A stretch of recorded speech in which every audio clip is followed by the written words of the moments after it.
Witness the captivating spectacle of the American and Eurasian tectonic plates rifting apart in Iceland.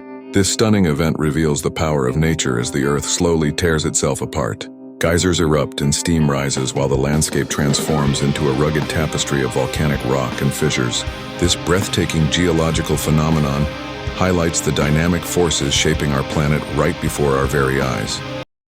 Here our trekking guide explains with the rocks on the ground about Iceland's geology.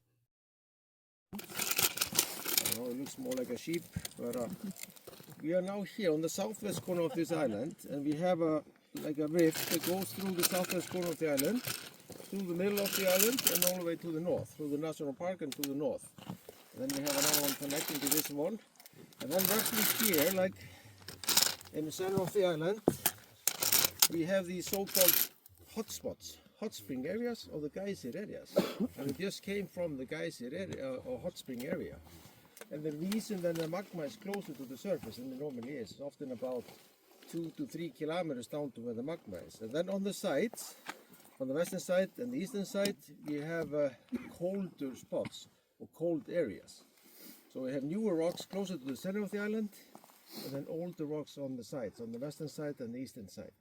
And then you can often find rocks about 15 to 16 million years old. And we have in between, like I said, this rift that goes through this area.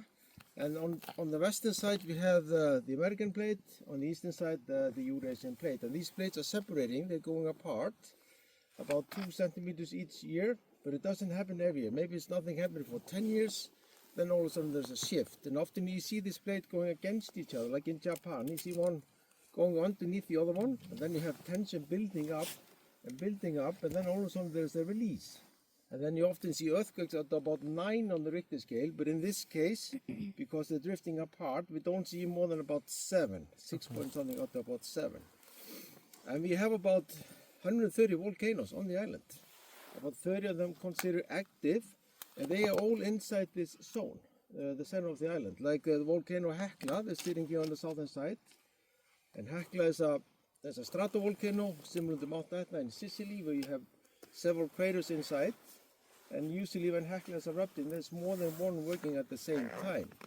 And a stratovolcano is a volcano that stack up to become a volcano because of frequent eruptions.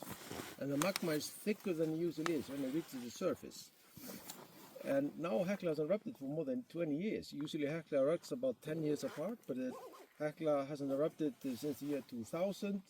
Before it was 1991, 1980, and 1970.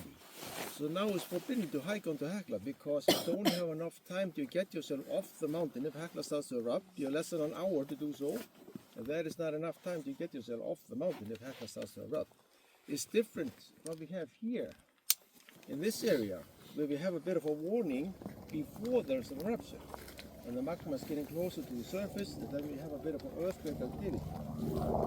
Like we had here in this area, a little bit further east of this area, in Fagradalsfjall, in the first eruption, and we had an earthquake activity for more than 2 months before there was an eruption. In this town of Grindavik, it's going to drive through this town later. They were growing a bit tired of all this earthquakes. They couldn't even sleep, so they were kind of relieved when we had this first eruption back in 2021. But in this case with Hekla, there is no such thing. Hekla just basically goes off, so to speak. So, are there any questions? No questions?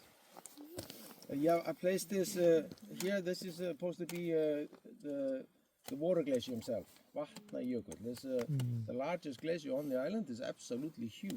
There's 9,000 square kilometers in size, 9 times the size of the Long Glacier, which is the second largest. That one is about 1,000 square kilometers in size. And in fact, this is the largest glacier in Europe. So we can stick around here a little bit, and then just whenever you're ready, we can start to walk back. But like I said, I will be the last one going back.